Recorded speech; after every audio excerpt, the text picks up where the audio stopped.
Hi folks, Paul here, and today I thought we'd come out and make a quick video on natural cordage.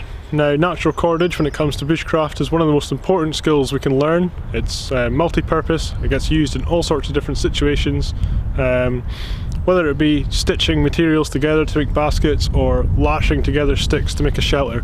It's a hugely important skill and it covers all sorts of areas.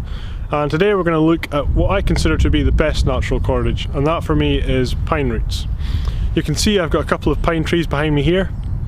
So in this video I'm going to take you through the woods. We're going to go over quickly identifying the pine trees that are best suited to this. We're going to talk about digging the roots up and how we process them, and then lastly we'll talk about their uses. So thank you for joining me, and let's go and get stuck in. Okay, so I've just found this nice pine tree here. Now, pine trees and conifers are really quite easy to identify, and just about any conifer will produce good roots for making cordage.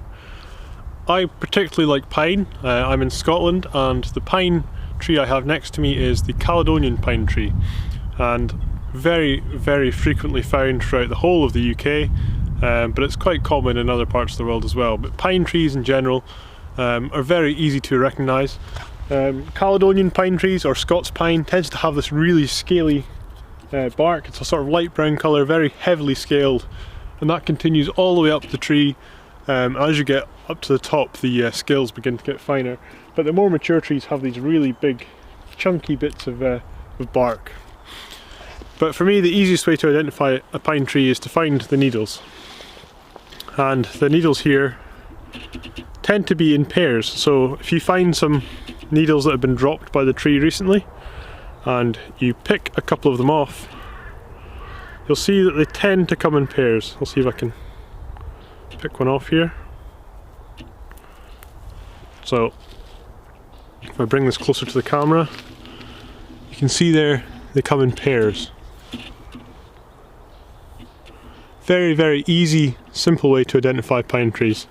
And again, just about any tree that has needles apart from yew trees are perfectly safe to work with. They all produce roots that will be sufficient. You'll notice here I'm in a coniferous woodland, and I also have birch around me as well, so there's a couple of birch trees here. I've heard that birch can work really well as well for making cordage from the roots. I've not tried it, but perhaps it's something we can try together sometime. But pine trees, very easy to identify. If I've not been very clear, then perhaps just take a quick look online, type in Caledonian pine tree, the tree will come up, and you can go over its identifying features there. So now that we've identified what kind of tree it is that we're needing, there's a sort of certain ground condition you want. And what I mean by that is, when you're looking for roots to dig up, you don't want an area of ground that's covered in debris, that's really thick with leaves or mulch, and so it's an important thing to pay attention to when it comes to digging roots. That's not to say you couldn't dig roots out of an area that has a lot of debris around it, but it just means you're going to have to be fumbling around and moving sticks out of the way, and it just makes the process a bit more unenjoyable. So we've discovered the pine tree here. We'll go for a quick walk, see if we can find another one that has a clearer base, and then we'll move into the tools I like to use for finding the roots, digging them up and processing them. So let's go and do that now. Okay, so just to give you an idea of where I was just sat, I was sat about there, and as you can see, the area surrounding the tree here covered in debris. We have a lot of broken branches from storms we've had recently, and you'll see we're also on the side of a hill, so all in all, just not really a nice location to be trying to dig for roots. A quick look at the tree here, just to give you an idea of how it looks as a whole tree. You can see the needles all the way at the top there. And you can see those lighter scales I was talking about up the top here as well, not so heavily scaled. And it tends to have a lot of lichen and that sort of thing on it as well. You can see different sorts of lichens on the bark here as well, but very easy to identify, and all these pines are fairly similar, so gives you some idea of what we're looking for. But again, the area is not very clear, it's not going to be nice to dig, so let's go and find ourselves a place where we can dig more comfortably. Okay, so here's an interesting thing to note. As I was walking through the woods here and looking for a nice tree to be able to dig around that had a nice clear base, I stumbled across this. Now this is a spruce tree, like I was saying earlier. Pretty much any tree that has needles or is coniferous we can use. And nature pretty much here has done all the hard work. And this is only really a viable option when the tree is freshly fallen. The roots start to dry out fairly quickly, and they require some treatment when they're dry to make them pliable again. But this tree has come down very recently, only a matter of days ago, and you can see the entire root structure here has been upended, and it gives me very easy access to very big and strong roots. Now these are the sort of roots I'd be using for shelter building, that sort of thing. You can see very, very thick, as strong as you like, and very malleable as well, so they don't break when I wrap them around my hand or around my finger, which is a very good indicator of a good quality cordage material. So this would require a bit of processing just to make it last a bit longer. I would remove the bark, for instance, and get rid of any of these little shoots. But just something worth note, if there happens to have been trees down around you recently, it makes for a very quick and easy source of roots. Of course, all the small roots will typically break and they'll be on the ground, but bigger roots like these tend to get pulled up alongside the tree, and so you can gather them fairly easy. So just a quick little thing to point out there. Sometimes you don't need to work as hard rather, to achieve the same results. But of course you're not always going to be lucky enough to find a tree that's down like this, so let's carry on our search to find a tree that has a nice clear base for us to dig into. Okay folks, so this is probably about as perfect a place as you could find to dig up some pine roots. You can see the ground is nice and flat. That means the roots are going to be fairly evenly distributed throughout the surrounding area. You can also see I've got a nice stump here as well. That'll come in handy for making a bit of a workbench in a moment. So nice soft moss, not a whole lot of debris, level ground, and a good sized tree as well is quite important. The younger the tree, obviously the smaller and fewer the amount of roots it's going to have. So the area I found here strikes me as being quite a nice area for digging up roots, just in this little area here. Now you don't want to dig roots right next to the tree. You tend to want to come out a wee bit further. That's where I tend to find the roots start to thin out. Maybe about 3 feet away from the base of the tree, you'll start to find the much thinner and, for me, much more useful roots there. So I'm going to set you guys up so that you can see my workbench here, and we're just going to make a couple of tools that are going to help us in digging up these roots. Okay, so we've found this place we're going to dig for our roots, and now all we need are some tools to help us do that. Now this is an optional step. You don't need to go through the hassle of making these tools. You don't need them. You can dig up roots with your hands perfectly fine, but I find that having these tools makes the process much easier. The first thing we're going to make is a digging stick, and all that is just a length of strong fresh wood that we're going to make a little point on so that we can dig through the ground much easier. It saves cutting up your hands, it saves getting blood, dirt in any cuts, you know, and getting an infection there. It's just a much nicer, easier way of doing it. And of course a digging stick comes in very handy for all kinds of different tasks outdoors anyway, whether it comes to digging up, you know, vegetables or prying stuff from trees, whatever it might be. So I've got a dead tree here. It seems to be fairly fresh, and I'm going to cut a nice little section of it here.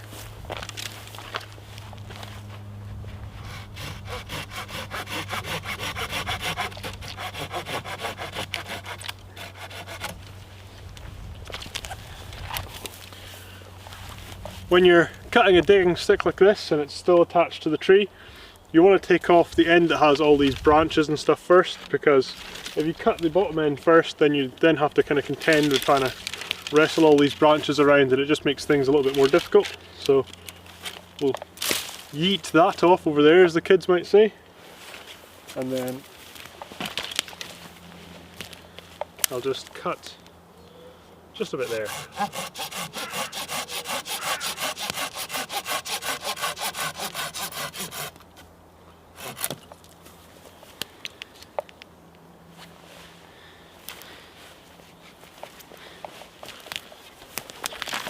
Okay, and now we have the stick. It's about the length of my arm, I suppose, and that just means I've got leverage. It means I can move any big roots out of the way, I can move any big stones, I can pry them up and out of the way. But one thing I will do is make a little point on the end here, just to help us move the soil around. This is actually green wood from a tree that has come down in recent storms. So if I was really into it, I would take the time to make this a nice digging stick, and I would then keep it. If you have a nice piece of green wood, then you might as well make a tool that's going to last you for some time. But you could make these on the fly very quickly and just dispose of them afterwards. They like I say, they're very easy to make. So all I'm doing here is just making a little sort of wedge, and that wedge will help me get under any rocks, pry them up. It will help move material out of the way. So no fancy carving skills here.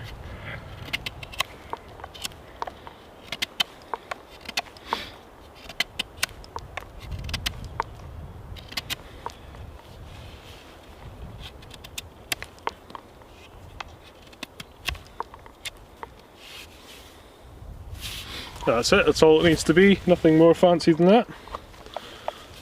So now we have our digging stick. There's one other tool I'm going to make here, and it's for cleaning up the roots once we've dug them up. So I'm just going to find another suitable piece of wood, and I'll show you that in a second. Okay, so again, this is the same tree. I've been quite fortunate here that you can gather most of the tools you need. I mean, we only really need two, and again, these tools are optional, but if you can gather the two materials from the same tree and save yourself a bit of time, then it's well worth doing. So I'm just going to cut just here. Again, getting rid of that end with all the branches so that it's out of the way and it's easier to deal with. Now what I'm looking for here is a branch that's about the thickness of my thumb, and about the length of my hand tends to be what I would go for, so just about there.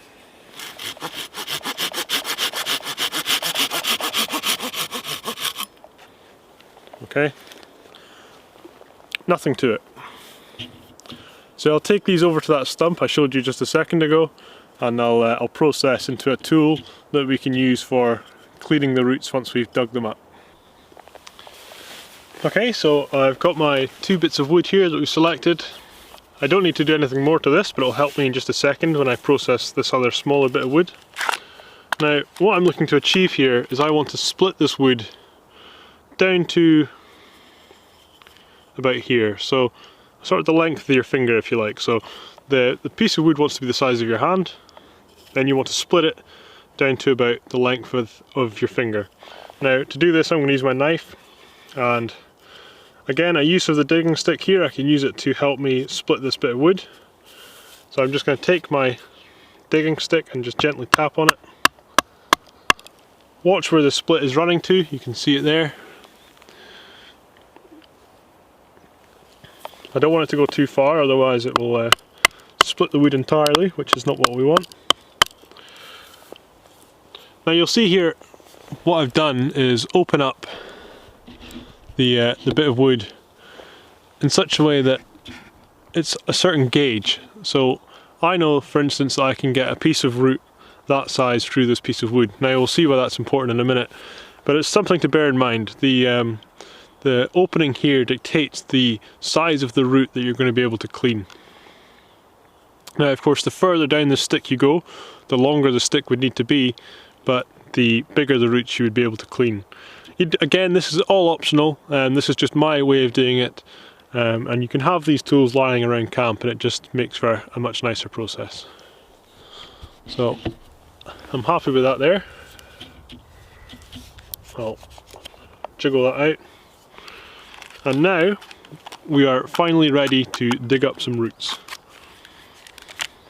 So let's do that.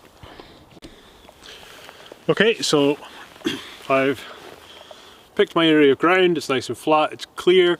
I'm about 3 feet away from the base of the tree here, which is on my right, and I'm going to start digging. Now, typically there's a thick layer of moss, then there's another sort of little layer of debris, and then under there you'll tend to find the roots. From above ground, I can't tell you where the roots are going to be, so it's just a case of digging for them and seeing what you find. So, I'll just start by scraping the moss out of the way. You can see all this moss comes up really nicely. And then underneath that you have a layer of this sort of mulch or debris. It's not really soil as such.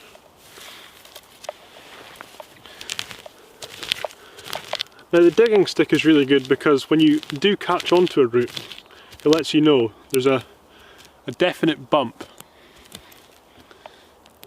Okay, and I can see, for instance, I've found a root here. So I'll bring you guys in and you'll be able to see this. Okay, so this is where I've just been digging, and you can see here I've hit across 2 roots here. So there's a smaller one here, and there's a thicker one just underneath it.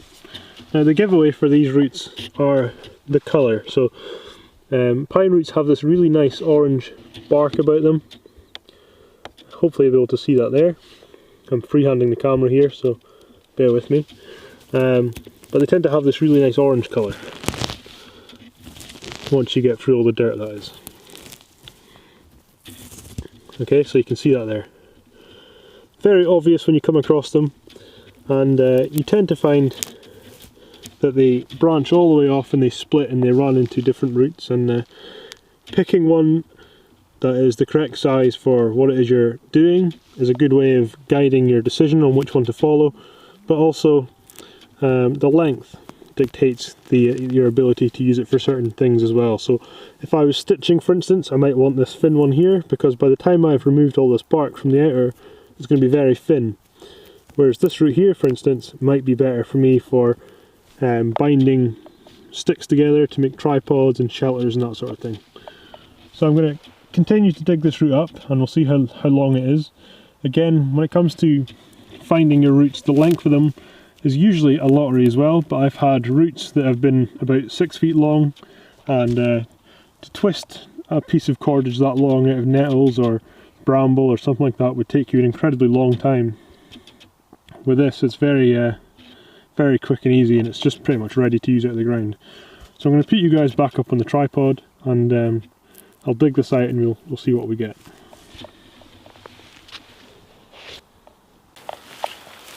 Okay, so I found these 2 roots. I'm just going to dig alongside them, clear all the moss off the top in the direction they're running,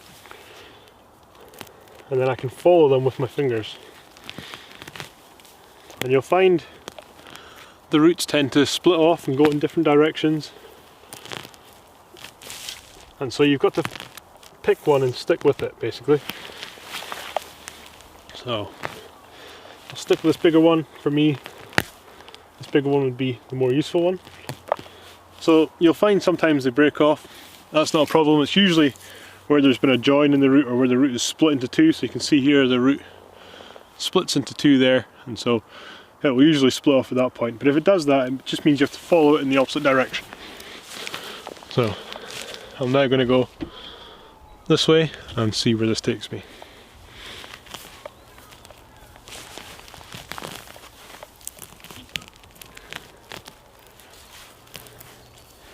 Again, as I'm going here, I'm finding lots of other roots as well. So you have to kind of really focus on which one you're following. But you can keep track of the roots that you're encountering, and you can come back for those later should you need them as well. But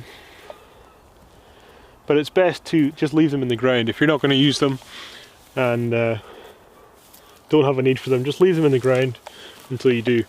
If you dig them up and attempt to store them, what will happen is they'll dry out. They can't be rehydrated, but at that point for me it's not normally worth the extra effort. Okay, so I've come to the end of this route here. I can see a big root that it's joining into. It's not the longest pine root I've ever had.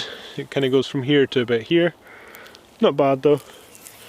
So I'm going to cut that off and then we'll go through the process of cleaning it up. So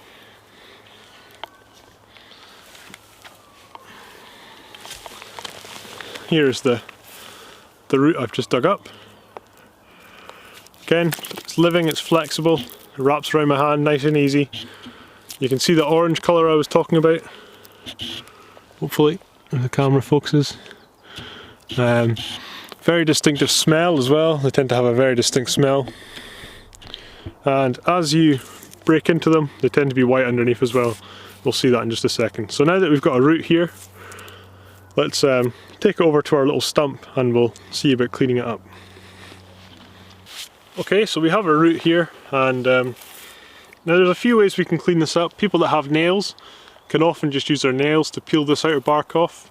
Now the reason we want to peel this outer bark off is because it will dry out faster and it will make the bark itself very brittle. It tends to have a fairly uneven finish, so if you're making a craft project and you want it to look nice, then it's best to remove all this bark as well. Now like I said, there's a few options for doing that. You can use your knife, just a little knife like this one here would do the trick, and you just need to find a flat surface and pull the bark through the blade of the knife. Now personally I don't find that very useful, just because you're working with a sharp edge, and the moment you put any sort of cut into the bark or the root accidentally, then it's then got a point of weakness in it. So we don't really want to cut it, which is why we've made this. So this is where this comes in handy. So I get my knife, I open this piece of wood back up, I put my root inside it here, like so. It's quite a squeeze. Take the knife out so that you're not working with a knife in your hands. Pull the root into the stick, and there you see I've got the root in there. And now I like to have my thumb over the top so that it doesn't come loose, and then all you've got to do is pull the stick through pull the roots through the stick, and you end up with all this bark coming off. Now if you rush it like I did there, the roots will come out, but that's not a problem. You can see the root we're left with here, it's really nice and clean, and that's what I was referring to about that white colour. So I'll just drop that back in there, pull this knife out,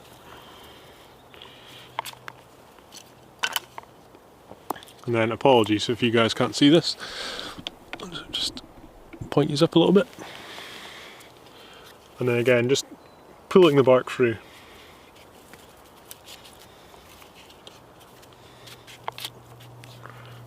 You'll find it tends to bunch up. So if you look at this here, you'll find the bark tends to bunch up. It's best to remove that if you can. If not, then don't worry about it. You can see what we're being left with is a really nice white piece of bark.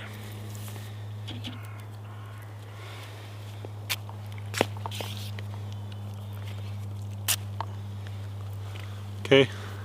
So I've ran the root through it once. You can see it's fairly white. There's still some bits on there I'd like to remove, but the bulk of the bark that was on the root has now been removed.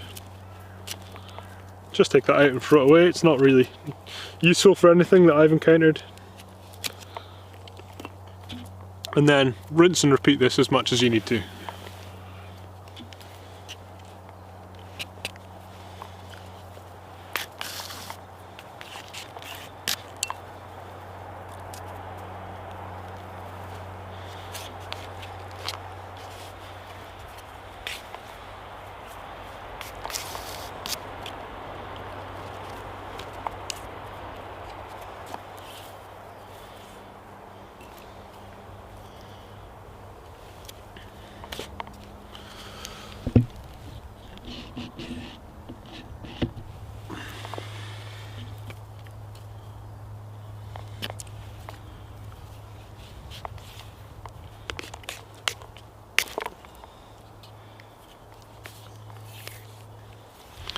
Okay, and there we pretty much have a ready to use clean piece of bark. I'll just show you guys that.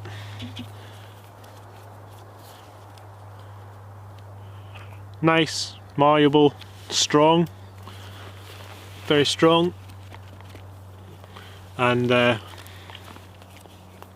we can process this down even further. I'll show you that in just a second, but this for me now is perfectly good, ready to use on something like a tripod. This would make a nice length for a tripod lashing, or you can use it for stitching materials. You know, you name what you can use a piece of string for, and this will have a use for it. A couple of things to note about the longevity of this. It stays strong for an incredibly long time. It doesn't rot very quickly, but what it will do is dry out. Now there's a couple of ways you can stop that from happening. One of the best ways naturally I found is impregnating it with beeswax or an oil of some sort. So you just have to sort of make it into a bundle, just like that, and then drop it into a little tub of oil, or if you have beeswax you can run it through the beeswax and it will soak up some of that. If you do dig up more than you'll use, again just kind of wrap it all up and then tie it, set it to one side, and at some point when you do come to use it, all you have to do is just drop it in some boiling water for about half an hour, and then it'll be ready to use again. It'll be pliable once more. But again, for the longevity, if it's going to be something that's flexing a lot, something that's moving around, then you want to treat it with something. If it's something that's going to be stationary, you're going to tie it and then never move it ever again, it's perfectly fine. You don't need to treat it in any way whatsoever. Now there's one other step to this that we can do to make these roots go further. We can double our length of cordage essentially, and we can also increase the strength of it. So there's one more thing we're going to look at, and then that'll do it for this video. Essentially what we're going to look at is splitting this root down. So let's move on to that next. Okay, so the last step when it comes to preparing our roots is increasing the amount of root we have, or splitting it down so that we can then reverse wrap it and make it even stronger than it is as it comes out of the ground. Now, for me personally, I don't find this to be all that necessary. It's much more efficient just to find the thickness of root that you need and the right length. And like I say, you can find this in up to sort of 6 foot lengths. This is something you'll see people do quite often, and it does have its uses when it comes to reverse wrapping it to make it look a little bit nicer. Now what I tend to do is start at the thicker end, so this is the thicker end here, and what you want to do is take your knife and, let me just focus the camera, split the root right down the middle, just like so. Okay, now you'll see people try to do this entirely with their knife, and it can be done. It's tricky, but it can be done. The easiest way, I would say, for splitting a root like this is to make the initial split, find your two ends, and then just begin to do it by hand. Now, the root will naturally want to split, and what we're trying to achieve is to try and keep one side the same thickness as the other. Now you might find sometimes that one end will run off, so you can see this end here is starting to go very thin all of a sudden. The way I fix that is by bending this side down more. So I'm taking more root on this side, and that helps you keep the root straight. Okay, so you can see it's gone very thin there, so I'm going to bend this side to bring it back over.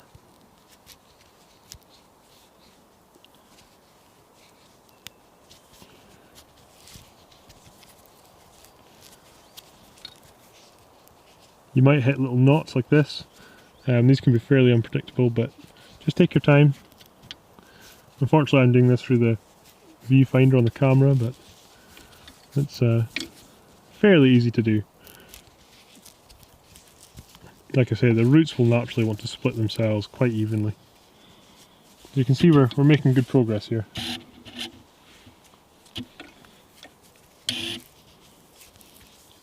As the root gets thinner, you'll have to start paying more attention to what it's doing. And you can see what I'm doing here is I'm kind of holding onto one side and I'm pushing my thumb in. I'm using my nail to kind of glide through the root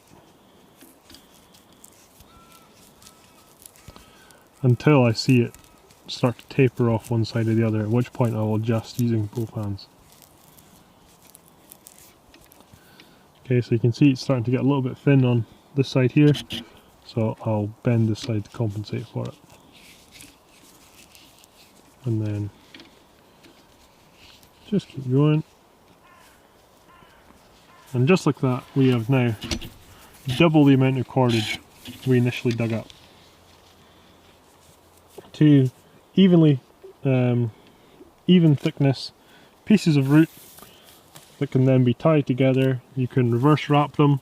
These are a bit thick, and reverse wrapping is something I'll have to do a video on myself at some point, but it essentially involves twisting materials together to sort of ply them so that they have more tensile strength.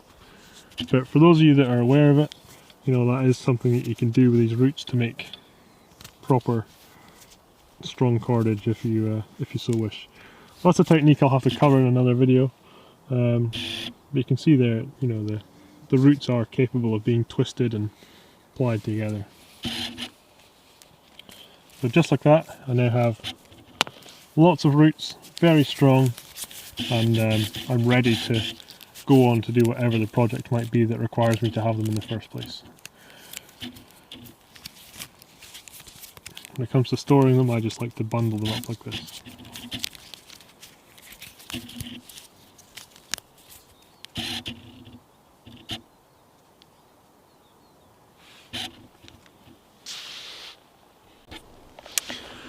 Okay folks, so that's going to do it from me. I hope you've enjoyed this video.